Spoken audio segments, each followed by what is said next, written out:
before you really get into it, to get the hub off, unbolt this, because we're gonna have to unbolt it anyways. Yeah. So unbolt this, and that way we can flip back and forth, and it'll have a nice flat surface to rest on. Okay. But leave these bolts on. Is there a dish to this? Like, yeah. So I would leave that together as much as possible and try and break this bead first.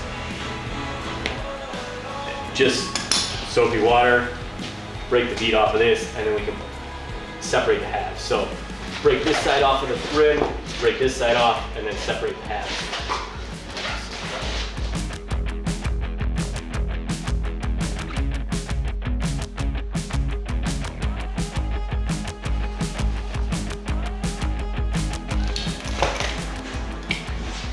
this will be way more fun with the new Harley in my opinion.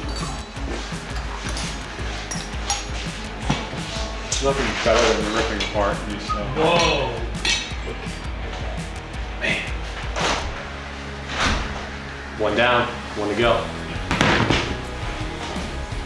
We're doing this because I obsess over tires. I think 99% of people's tire game sucks. Much like people with bad shoe game. So we're gonna make it look right. And like it was built in the past 2-3 years instead of 20 years ago.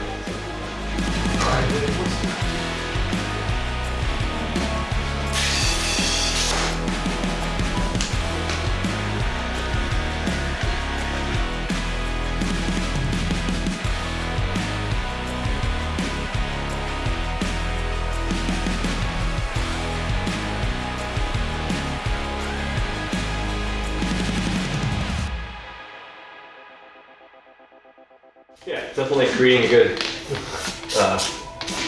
environment for rust for later. It's all right. That's the next step, Rob. Yeah. No, we've determined that now owner number 5 will reap my benefits. Yeah, you always want to be the odd number. You want to be the odd number owner. Is that right? Yeah, we've determined. You were 4? No, he was 3. So the even number guy always repairs, because the odd number guy gets it in good condition and then rides it. He just beats the dick off of the thing. I got you. Then the next guy. Yeah. So So you're on 4, you were 3. Yeah, that's why he's doing all the work. We came up with I'm this getting hosed. conclusion okay. with Mondek and his KTM. Yeah. So What's the deal with that? He said it was low on compression. 105. Should've bought new. Matt, I hope you're watching this. Should've bought new. Is that terrible? That's not terribly low. We What's should he be at 150 plus. with the old one? I was gonna say 120, 130. So 150 plus. Yeah, he's down pretty good. Yeah.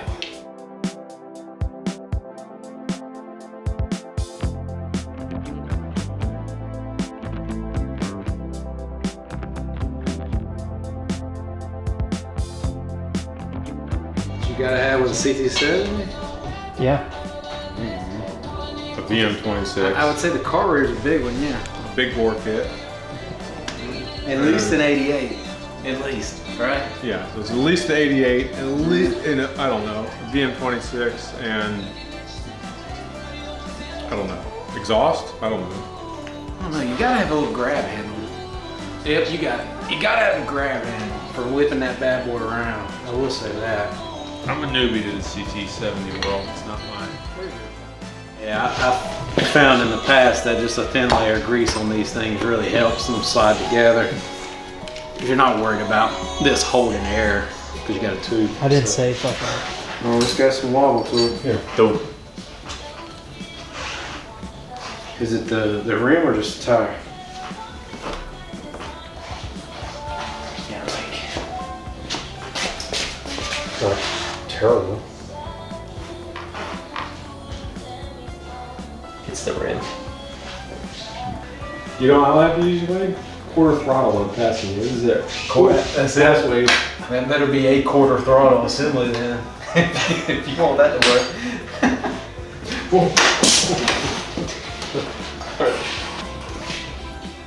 Oh shit, let me take a picture before. No. Wow. Real talk. We'll do a whole segment on that. Yeah. Take a picture before you take it apart. So what y'all doing, bro? Posing on the CT70, drink beer, gotta talk some shit. Good done. That's it. Let's go speech. We didn't torque the front axle, but Kind of fast, never lasts. Yeah. The front axle is important, man. Thank you. That is one thing that's important. I like to leave mine a little loose.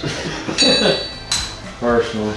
But pro tip is 120/90/10 are the right tire for a CT70. That's all I got.